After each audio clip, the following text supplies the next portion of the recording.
কংগ্ৰেছৰ টিকট বিচাৰি মিয়াৰ ভিৰক লৈ পুনৰ মুখ্যমন্ত্ৰীৰ টিপ্পনী। মুখ্যমন্ত্ৰীক লাগে কংগ্ৰেছৰ টিকট প্ৰত্যাশীৰ বিতং তালিকা। কংগ্ৰেছৰ নমিনেশ্যন দিয়া যিদিনাখন লাষ্ট ডেট আছিলে, আপোনালোকে দেখিব সেইদিনাখন ৰাজীৱ ভৱনত কেনেকৈ গোটেই গুৱাহাটীখনতে চমৰীয়া, গৰৈমাৰী, বৰপেটা, ধুবুৰী খালি মিয়া মানুহে ভৰ্তি হৈ গ'ল। তেওঁলোকে কৈছে যে 700 মানুহে টিকট খুজিছে, লিষ্টখন প্ৰকাশ কৰক। আপোনালোকে দেখিব তাৰ ভিতৰত 600 অকল মিয়া। তেওঁলোকে সংখ্যাটো দিছে, নামখিনি প্ৰকাশ কৰা নাই। মুখ্যমন্ত্ৰী ডক্টৰ হিমন্ত বিশ্ব শৰ্মাৰ দাবী, বিজেপিক হৰুৱাবলৈ আবেদনৰ নামত মিয়াই দিছে বৰঙণি।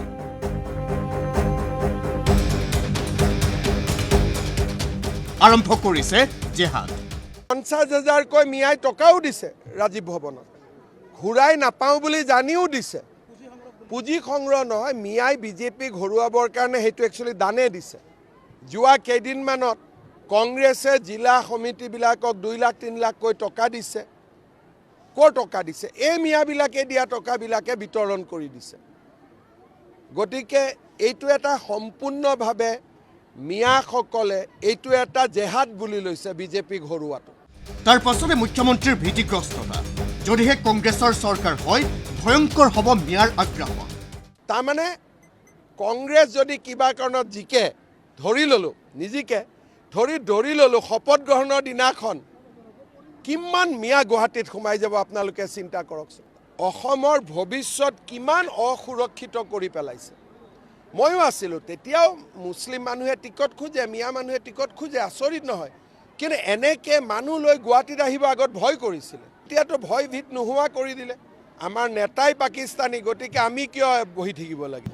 যে অখিল গগৈয়ে যি ধৰণে মিয়া মানুহৰ মাজত সোমাইছে, নক'বলগীয়া কথা কৈছে, আৰু কংগ্ৰেছ চৰকাৰ আহিলে তেওঁ গৃহমন্ত্ৰী হ'লে মিয়াসকল উচ্ছেদ নহ'ব, মিয়াসকলে সুৰক্ষিত পাব, যিবিলাক কথা তেওঁ কৈ আছে, তাৰ পৰা এটা কথা বুজিব পাৰি যে কংগ্ৰেছ বা অখিল গগৈ আহিলে অসমত মিয়া ৰাজত্ব চলিব।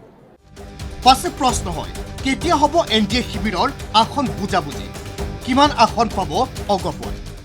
বিজেপিয়ে মই ভাবোঁ যে 106টা সমষ্টিত বিজেপিয়ে জিকিব পাৰে। আগত যেনেকৈ আছে তেনেকৈ মোটামুটি থাকিব, ছিটবিলাক অলপ চলপ চেঞ্জ হ'ব, দল বদল হ'ব, সংখ্যা মোটামুটি একে থাকিব, এটা দুটা বাঢ়িবও পাৰে।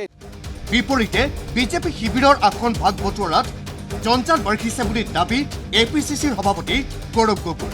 দলটো হেনো বিভক্ত হৈছে 3টা শিবিৰত। তেওঁলোকক দেখিছোঁ যে এতিয়া গোৱালপাৰা তেওঁলোকে ঠিক কৰিব পৰা নাই যে বিজেপি ৰাভাত জোঁটৰ মাজত কেনেদৰে ভাগ ভাগ হ'ব। তেওঁলোকে BTRত ঠিক কৰিব পৰা নাই যে BPF UPPLৰ মাজত কেনেদৰে ভাগ ভাগ হ'ব। এতিয়া আমি দেখিছোঁ যে এটা সৰ্বানন্দ সোণোৱাল ডাঙৰীয়া শিবিৰ, এটা দিলীপ শইকীয়া ডাঙৰীয়া শিবিৰ, আৰু এটা হিমন্ত বিশ্ব শৰ্মা ডাঙৰীয়া শিবিৰ। আৰু যদি হিমন্ত বিশ্ব শৰ্মা ডাঙৰীয়া শিবিৰৰ ভিতৰত সোমাবলৈ বিচাৰে, তেতিয়া সৰ্বানন্দ সোণোৱাল ডাঙৰীয়া গালি পাৰিব লাগিব, পোষ্টৰ পৰা মুখখনটো মোহাৰিব লাগিব। তো তেওঁলোকৰ আমি অলপ আনন্দ লওকচোন। ইপিনে কংগ্ৰেছক আসনৰ বুজাবুজিৰ বাবে পূৰ্বে 31 জানুৱাৰী ডেডলাইন বান্ধি দিয়া ৰাইজৰ দলৰ নেতা অখিল গগৈৰো পুনৰ সলনি হৈছে সুৰ। এইবাৰ ডেডলাইন নহয়, কংগ্ৰেছক অনুৰোধ কৰি গগৈ ব্যাখ্যা কৰিলে কিয় সোনকালে নিষ্পত্তি হ'ব লাগে আসন বুজাবুজিৰ পৰ্ব। নহয়, আমি আহ্বান জনাইছো যে 31 জানুৱাৰীৰ ভিতৰত পাৰিলে সোনকালে কৰি গ'লে ভাল হয়। যদি 31 জানুৱাৰীৰ ভিতৰত আমাৰ কামটো শেষ কৰিব পাৰোঁ, তেতিয়াহ'লে আমাৰ দলত ইজনে সিজনক আমি চিট দিব নোৱাৰাৰ কাৰণে যিবিলাক কাজিয়া পেচাল হাল্লা হুলস্থুল হ'ব, সেইবিলাক সোনকালে শেষ হৈ যাব। বেলেগ বেলেগ দলৰ বিধায়কে আমাৰ দলত যোগদান কৰিবৰ কাৰণে কথা বাৰ্তা পাতি আছে। তদুপৰি অসমৰ কেইবাজনো ডাঙৰ ডাঙৰ ছাত্ৰ নেতাইও আমাৰ লগত কথা পাতি আছিলে। লগতে যিহেতু নিৰ্বাচন খেলিম, গতিকে চিটবিলাক সোনকালে কনফাৰ্ম কৰিবলৈ হ'লে আমি অকলে কনফাৰ্ম কৰিব নোৱাৰোঁ।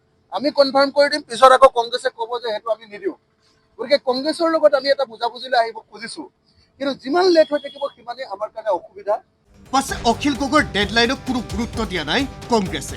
তাৰ পৰিৱৰ্তে ক'লে তেওঁ ডেটো আগতে বহুতবাৰ দিছে, কিন্তু কংগ্ৰেছ দলে চবৰে লগত আলোচনা কৰিছে আৰু এইটো এটা সংবেদনশীল কথা, এটা যথেষ্ট সকলো বস্তু চালি জাৰি চাই আগবাঢ়িব লাগিব, সাৱধানতাৰে আগবাঢ়িব লাগিব। কিন্তু 31 তাৰিখৰ ভিতৰতে যে হ'ব সেইটো গেৰাণ্টি কংগ্ৰেছ দলৰ পৰা তেওঁ কোনেও দিয়া নাই। আমি আমাৰ কংগ্ৰেছ দলে আমি বিভিন্ন ধৰণে গোটেইবিলাক গ্ৰাউণ্ড ৱৰ্ক কৰি আছোঁ।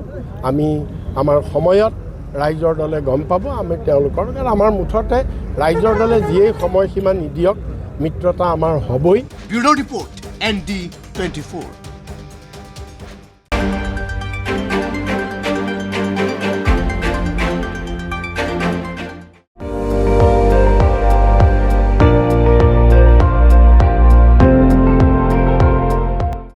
আপুনি চাই আছে ND24, সৰ্বশ্ৰেষ্ঠ নহয় সৰ্বোত্তমৰ দৌৰত।